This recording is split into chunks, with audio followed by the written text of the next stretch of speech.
On this podcast, you'll find interviews with high-performing, successful individuals in life sciences. On a weekly basis, we cover their proven methods, principles, strategies, and mindsets to implement new technologies that scale to meet the needs of people in our world.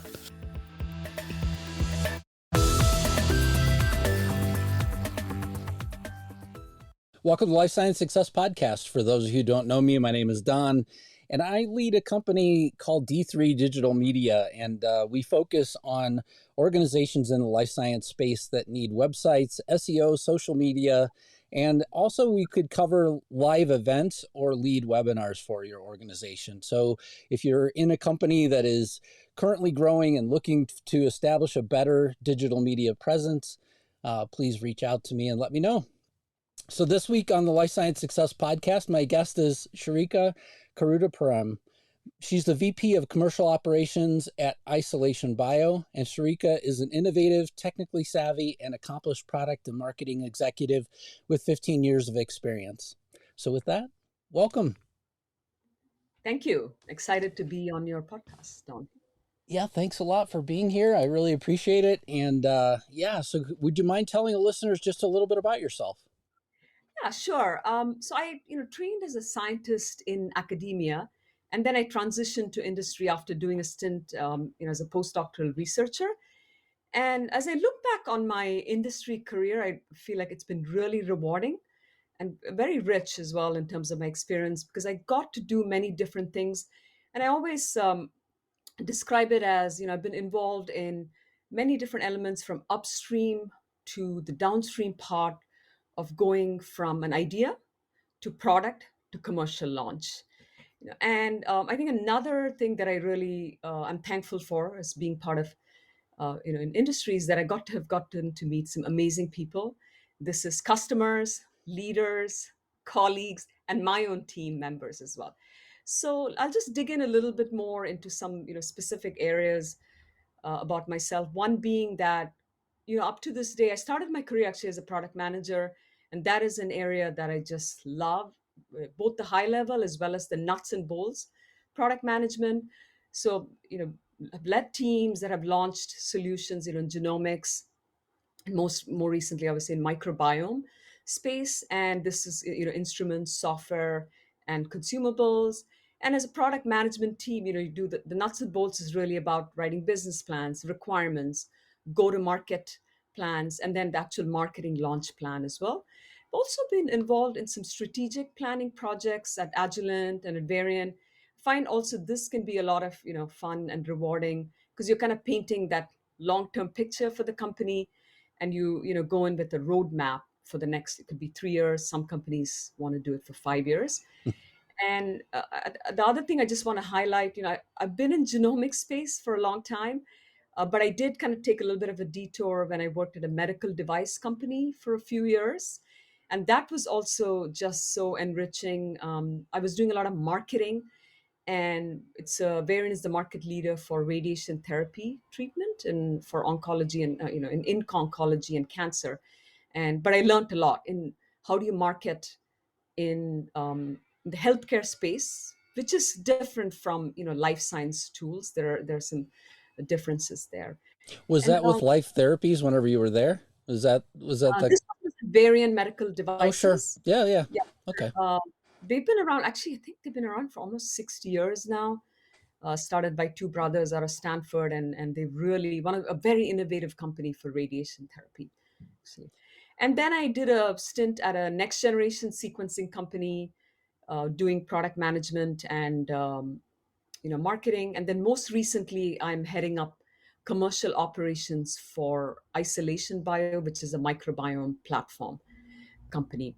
Just want to wrap up by just mentioning a couple of things about myself in terms of kind of my personal drivers is how I would call it, right? Is one is really just leading and being part of teams that are driving customer value in a differentiated way, but at the same time helping to grow a product line or grow a business, right? And I think execution is really key to that. There's obviously strategy, planning, stakeholder approval, but at the end of the day, all of that has to feed back into executing, right? And then I think the other part of uh, other part of me that is passionate about something is building, coaching, and leading, high performing teams. Because again, a high performing team to me can be just a force multiplier, for a company, and I just love doing that, and it can be very fun and again very rewarding as well. Yeah, it's funny to me whenever you get, if you've ever been in a high performing team, sometimes it feels like the momentum that that team creates is greater than the sum of all of the individual people. Yes. And I Yes. remember, I remember on one of the teams that I was in, I was explaining to somebody because they were telling me, they said, look, it feels like every single thing that we do, we're pushing, all of this weight uphill.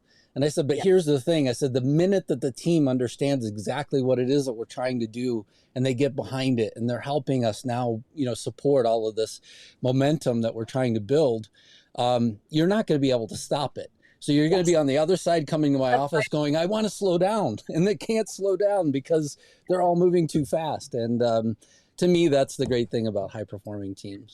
I agree 100%, and yes, I think there's so many speed bumps and sometimes heated discussions, but at the end, like when you get going, it is a just unstoppable, and again, it sets you up for a great outcome as well. Yeah, I've been in organizations as well that, have, kind of senior leaders that support, the entire toxic culture as well, right? So they, they do nothing but sort of fuel the flame, on the, the toxicity that's inside of the organization. And, oftentimes I remember saying to people like, you can't say that conflict is bad. Sometimes conflict is good. I mean, it's a good way for people to Yes. figure out how to work together. So unless we get to that point where there's like honesty and openness and conflict can happen, we will never get to a high performing team either. No, And and yeah, again, personally speaking, it's most situations it's not personal, right? It is right. something related to a particular department or something related to some function that they're doing, right? And so they have a different perspective, and yes, and even at the leadership level, right? I think that's kind of always the message I try to emphasize, that it's not personal, it has to do with sort of the business and the organization. Yeah, I completely agree with you. And I mean, it seems to me like, where you are now, with working on the microbiome. I mean, certainly next generation sequencing companies, you'll have a lot that are going on as well. But I mean, it seems to me like there are a lot of people that have been saying for a long time how much of an impact, the microbiome is going to have kind of on in terms of future treatments and things like that. And so it is a very exciting place that you've wound up at. Yes, I am very, very optimistic about the microbiome space, uh, both from the fact that the science is moving forward and showing, the good science is being done across the world, so that part. And then now that's starting to feed into therapeutics, ag companies. I think those are probably the two, maybe the biggest areas. And then animal health as well, where there's uh, work being done on just even things like probiotics, prebiotics, but even therapeutics for animal health and pet health as well. So I think though I am again very optimistic that this is going to keep growing and going to help, I think, help many different areas: human health and agriculture and environmental health as well. Yeah. And so, I mean, when you look at an opportunity, I guess the one other question I would ask you related to where you are now is, what sort of do you consider? I mean, you've led into it with a couple of things, but I'm just wondering in terms of the science aspect, given the fact that you started, with the science. Do you consider that aspect at all, or do you primarily look at, this is a good opportunity both from a an overall, expansion of your knowledge as well as a benefit that you might have to the organization? Yeah, I think this is something I have to say that I got from working at companies like Life Technologies and Agilent, on the marketing product management side, right? Which is that kind of the putting your business hat, or I would call it business acumen, right? Which is there, of course, the science and the technology are the foundation, right? And they can be really cool, really interesting, and they, are kind of the underlying, I guess, almost the first level. But ultimately, my approach and the way I work with my team is making sure that there is a business case starting, and that would be in terms of, is there a need that's being met, for the customer? Is it helping them, with something, solving a problem, right? And then on the business side, obviously there are very established ways of assessing the opportunity. So business case, financial models with, output like an NPV or an ROI, and really kind of putting that all together. And I think that's kind of how you, I guess, put together a business case, looking at the sort of the competitive landscape, and then seeing also, of course, it's important to see if what, is what you're looking to develop does match the capabilities of the company, right? It kind of falls within what is possible and not something that requires, something that could never be done almost. So that's kind of how I view it. But I think key and central, I always took, there's the obviously the customer piece, and then kind of the business piece. Those really have to be kind of like your North Stars, for lack of a better word. Yeah. Yeah, it sounds to me like you evaluate opportunities slightly different than I do, and that's what I was looking for. Is what specifically do you look for? In terms of things that you've learned throughout your career, Yeah. what are maybe one or two things that you've brought as well with you to Isolation Bio? Yeah, I'd say, I'll talk about two. One is, I think this is something that, many folks resonate with, is working in cross-functional teams, and I think we talked about this in the beginning, right? And this, I think, applies in a large company where you may have an entire, program team or a project team. But I find that it also happens in small companies where you're having even day-to-day interactions, or you have a smaller team. So you're working with scientists and engineers, extremely logical, analytical thinkers.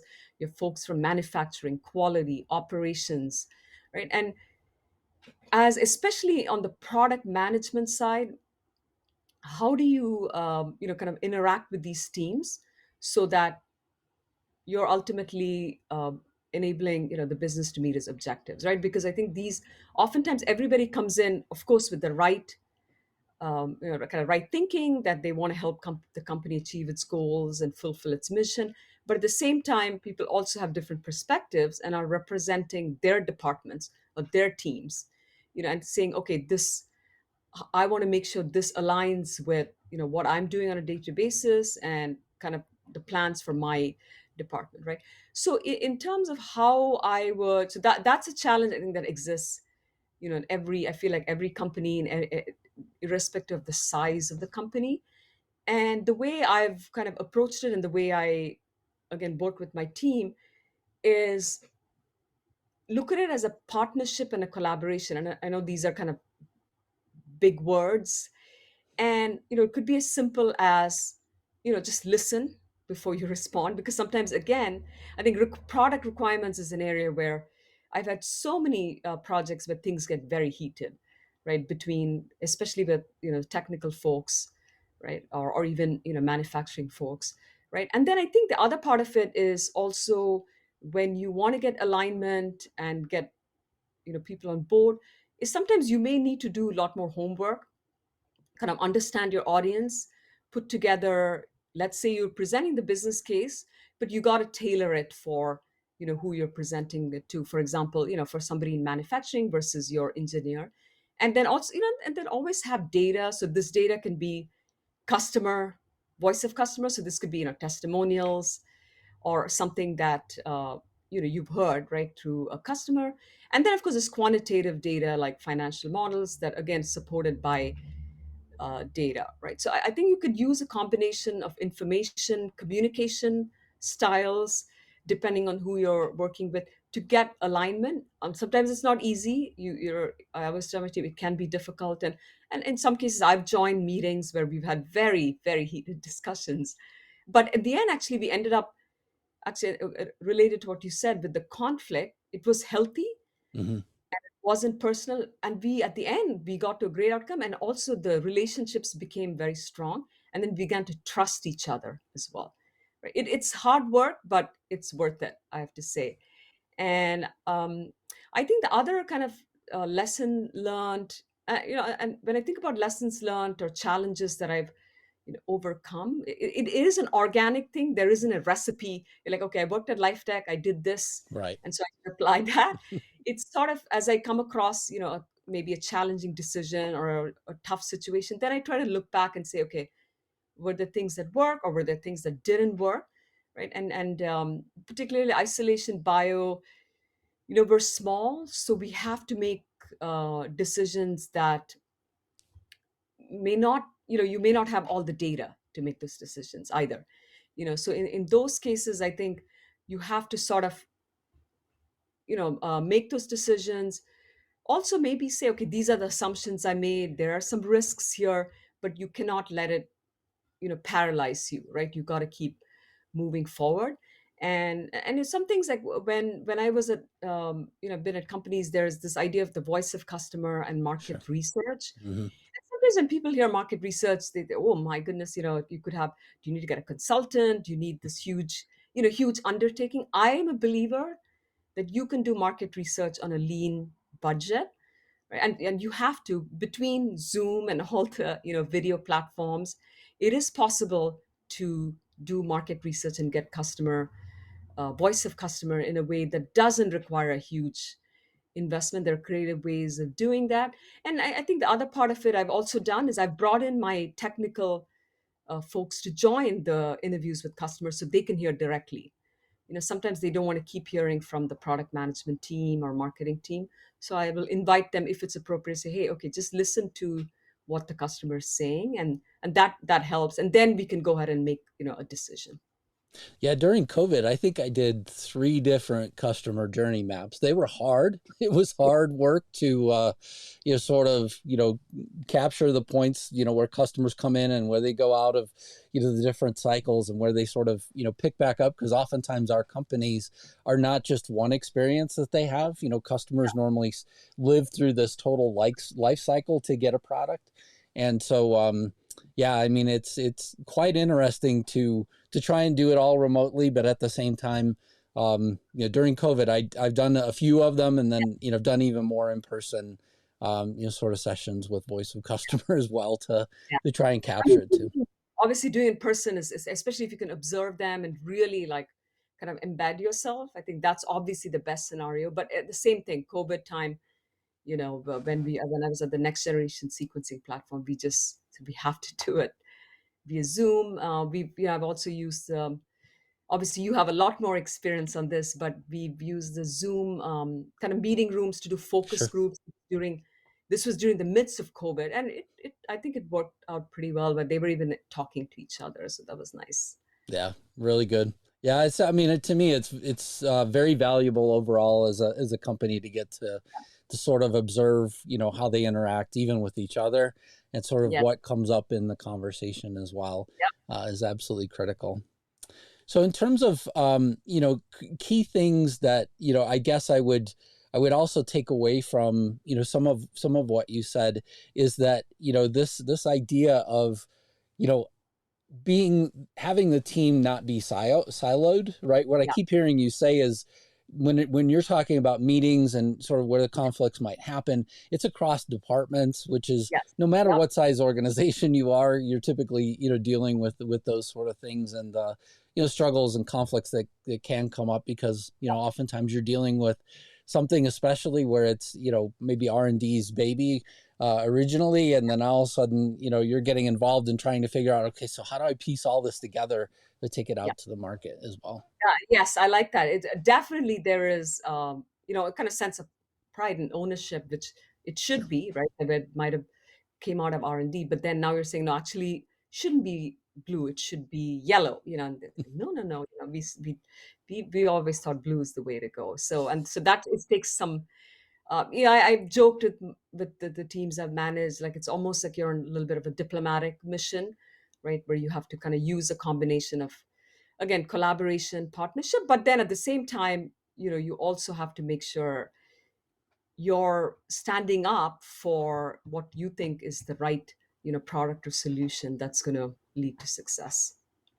In terms of the main responsibilities for the things that you do, I think I have a good idea of this, but I just would like our audience to also know as well. Can you kind of just talk about the main things that you sort of focus on maybe a daily or even more broad responsibility perspective? Yeah, absolutely. So, and I'll maybe focus on what I'm doing now, but I've done a lot of different things. But right now, as heading up commercial operations, I would say it's really about two parts, right? I have responsibility for the marketing part, which then translates to, ultimately increasing adoption of our platform. We have, I'd say, we have an installed base right now, but the opportunities is there to really grow, but we have to kind of drive that adoption, right? And especially given last year having been a tough year, now we're sort of resetting and looking at that, and that, so that part is, just um, is marketing in terms of all the different things you do to drive, marketing qualified leads and create awareness. We did a rebranding of the company as well, so that was something that happened late last year. So it's almost like we're kind of relaunching the company as well as our, our solutions. So that's part one. And then on the actual customer piece, it's really all the way from, I would say, customer success, right? From all the way from when they acquire a system to getting them up and running, training them, supporting them. And because, we're still, I would say, probably in the early phase, it does require oftentimes what I would call, kind of white glove support that we have to provide. And then these are pretty, and it's not just like a, like qPCR obviously is so standardized. There's still a lot of kind of technical discussions about this, their science, about their R&D that helps them, sets them up for success. So that's another part. So kind of like the applications and customer support is an area that I focus on and help, lead in my current role. And then in prior roles, I've already mentioned this many times, product management, which I'm going to say it again, but I just love product management. It's just, you wear many different hats, and then you get to see that baby go out, Right. into the world and grow up and, go become a teenager, become an adult, and so on. So, really leading product management teams and really focusing just the nuts and bolts stuff. So that's something from idea to launch, right? Being the product management function. And then I'd say, so those are probably the three buckets. So marketing, product management, and then sort of the commercial operations, which would be applications and customer support. Perfect. And then can you tell me a little bit more about who is Isolation Bio? What specifically do they work on? What are their products? Yeah, so I think we already talked about the microbiome, which is the millions and maybe zillions of bacteria that are are, when it comes to humans, inside your body, on even on your body, and and then of course there are microbes everywhere else in the environment and so on. So Isolation Bio provides high throughput microbial cultivation, a platform, as well as we also actually offer services, and our mission is really to accelerate the time to discovery for microbiome R&D as well as product development. So this could be therapeutics, or again, something, a biofertilizer, for example, that uses microbes. And so we have a platform, and I would say the heart of the platform actually is this. I get excited talking about this. So just want to let you know, it's a microscope slide that has 6,000 nano wells. So each well can actually hold about 3 nanoliters of liquid. And so you have a sample, let's say it's a soil sample, right? So you load that onto the array and the bacteria can self-sort so that you have single isolates, in many of the wells. And then we have a platform that can then go ahead and pick those isolates into a plate that then a customer can sequence. They can do metabolomics, or they can, put it into mice for mice models and look at, the biology. And so the reason, even I wanted to join the company, and I'm really excited about the possibilities. If there are microbiologists who are going to be listening to this podcast, I would say that they probably feel the pain, because literally the method that's used now is about 150 years old, using those Bunsen burners and petri dishes and loops. And so it really, which is a very laborious, cumbersome, and not scalable, because you're doing one colony at a time, and you're hunched over on a lab bench and doing sometimes hundreds of these plates. So what we bring to the table is really kind of automating that step one in terms of workflow, but then also offering something that is scalable, right? You can literally grow hundreds to thousands of these bacteria in a given kind of in a sort of in a given experiment. And so you're talking about a whole many orders of magnitude compared to what can be done with the current microbiology. And it's there. This was again, like I said, I always think about, okay, is this platform solving, really meeting a need, right? And I absolutely believe that this meets a need, because to be able to scale, um, you can't do it with these petri dishes. That's just out of the question. Very interesting. Yeah, I know, I'm familiar with some work that's going on at Fox Chase with the microbiome. Yeah. Not sure if they're using your equipment or not, but I am familiar of some work going on there. Also, I believe Johns Hopkins as well has got some things going on also. Yeah, So we yeah, do have, we did have a collaborator who he was a postdoc, and he ended up moving to Johns Hopkins to start his own lab.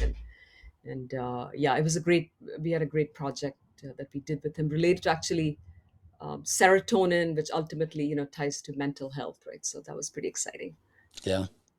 So the one question I've been asking lately of people, and this came up because I interview so many leaders, and I feel like in the next three questions you're going to be asked, those are standardized across all of the Yes. podcasts. But the one that I've just started recently asking what is the best leadership advice that you've ever received? Because I feel like I leave a lot of these, and there's so many things that I could take away from my conversation with each of you, and this one I feel like is something that all of us can benefit from. Yeah, and thank you, Don. I think that that's something, is I always look at it as an area of growth for me, is how do I incorporate, this could be more formal advice, but even kind of what I observe in other leaders as well. And then I also think right now there's a lot of great information even online, through different sources about the different styles of leadership. So I'm always kind of looking to learn and grow in this area, by just again through formal ways or informal channels, right? So I think one thing that I wanted to just point out on leadership is there's always this idea of kind of balancing the how and the why. And what I mean is, the how is sort of the short term, objectives, and how are you going to get, so I would almost say it's a short term view, versus the why are we doing it, what's the mission, how does this kind of help your customer. And specifically, I think when I think about, and I'm now going to bring it back to, if I'm managing a team, right, as a leader, I think it's important to communicate and explain the why, right, to the team, because sometimes the day-to-day activities just make you have blinders, and get make you get frustrated, especially with teams, where they may get frustrated about things, if there's a conflict or if there is a push and pull. So I think explaining that is important. And then in terms of how, really making sure you're supporting them in a right way. So whether it is coaching, or providing some guidance, providing tools, so training, information, I think that's really important.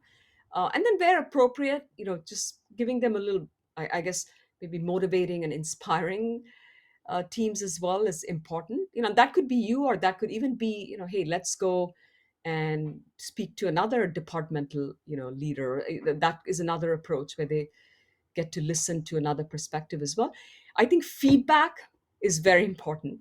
So both positive and areas of improvement, right? Because, and that's hard, as we discussed, providing.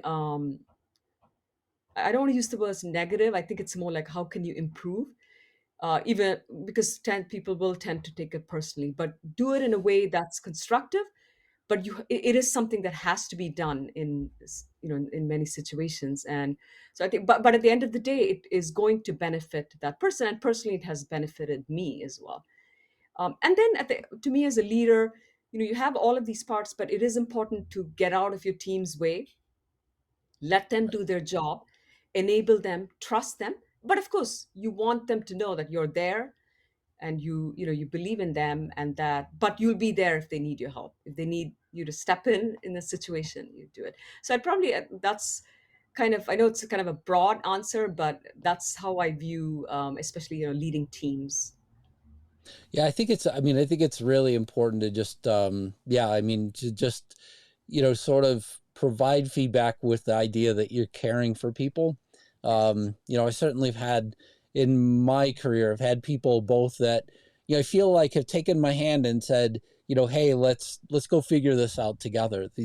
Yeah. This is a struggle for you. And, maybe it's not something that I've, sort of dealt with in my past. And so, it's an opportunity for me to learn.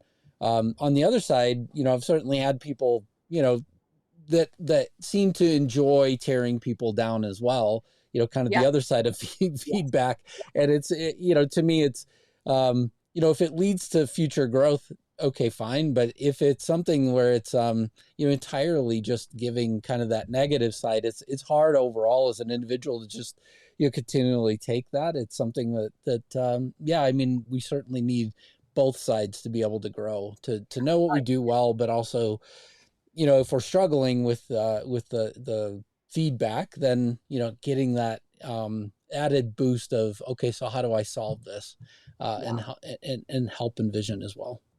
Yeah, I think that part, and again, as you've said, right, the giving the area of improvement feedback, it can go in two different directions, and you might, you still do it respectfully and constructively, and it still might upset the person, Sure. because they feel like, oh, I didn't do something correct. So it sometimes can end up being a journey, and oftentimes also it comes from trust, which does take time, especially if you're coming in, you're inheriting a team. Sometimes the trust has to be built, and in some cases, I think as a leader, I think leading by example can be helpful as well.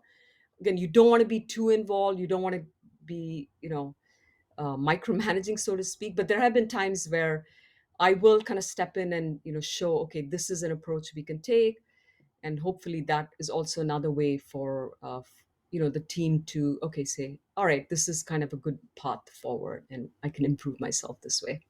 I've certainly done that as well, where you have like either one-over-one sort of reviews, right? With a leader of yours, could be seeing somebody that works for you and you want them to shine, right? I mean, Yeah. and then, the day before you could talk about, okay, so more in depth, let's talk about what's going to, Yeah. transpire at this discussion. And, Yeah. that maybe the person hasn't thought, very well about it, or maybe they have a presentation they have to give. And in that review, it's not up to the standard that, that your boss is going to want, right? Maybe it may be something that you would accept, oftentimes, but that your leader's not going to. And so Yes. oftentimes I for sure have as well stepped in and just said, hey, look, I want this to be, Yeah. something that you walk away from, where they just go, man, this person walks on water, just like I know that they do. So, No, yeah. I've been in the exact same, and I have the same philosophy, Don, where, especially present, like you just hit on something, especially things like presentations of meetings to, other leaders. I will jump in, and Mm, and we'll do it as a team, sometimes, or I'll do it one on one, but we'll work together, and so that because it makes them look good. right. It's not about criticizing or anything, and helps No. them, you know. Yeah. And hopefully they walk away with something additional from it, right? I mean, this is a new level that they could get to as well. So there are three questions that I like to ask every guest. What inspires you? Yeah, so this is something I would summarize it as connecting the dots between what I do, and uh, how that translates to a benefit, right? Tangible benefit. And so let me explain. So at Variant, for example, there's literally one dot because they make a medical device that delivers, radiation therapy that treats cancer. So it's just very inspiring to be, a company like that, where what you're doing is helping treat cancer patients. And in my current company, other companies, there may be a few more dots. So really, again, say, okay, hey, the platform that I am working with, which is called Prospector, could generate some microbes that ultimately could be used in a therapeutic, or it could be used in, again, some kind of a biofertilizer that improves drought resistance and ultimately translates to, better and more food production. So really, I feel like connecting the dots, and then when I do that, I do feel like I feel like I'm inspired. And the good part of being in the life sciences space, there is never a lack of, this kind of dots, because there's just so much amazing stuff that our customers are doing that translate into, so many different benefits. Yeah, as well. That's same thing for me as well. Um, in terms of my next question, what concerns you? Yeah, I think this actually goes back to my science roots, I have to say. uh, there's just so much innovation, so much advancement in both academia and industry. So I guess I'll have to talk about, things like genome editing, aging research, right? But always making sure we have the guardrails from the ethical perspective, from the regulatory perspective, because I think, again, technology in the life sciences space and all of these other kind of, biology areas is moving fast, and so always kind of thinking about, okay, are there the guardrails for many of these areas that can really have, wide ranging impacts, right? And I think the other part of it is, again, as a scientist by training, kind of that communication to the general public, and I think that there's been an amazing improvement in the way science and discoveries are communicated. But always, okay, how is this being communicated? How will this be perceived by a non-scientist who may not understand all the, sort of the underlying data or the science behind it? I think these are two areas I'm always kind of thinking about and, reading about as well. Yeah, I feel like I mean, there's so much that's going on right now. I know Satya Nadella just today was talking about Microsoft launching Copilot for more or less our space, right? Life sciences as well. Oh, okay. That I have to read about that. Okay. Yeah, one of his statements was, what they'd like to see is that the next, what is it, 20 years worth of research is brought into the next two, which would be, absolutely game changing, right? I It mean, would. if all of a sudden, if we could leverage AI to understand things and accelerate things, it would be game changing.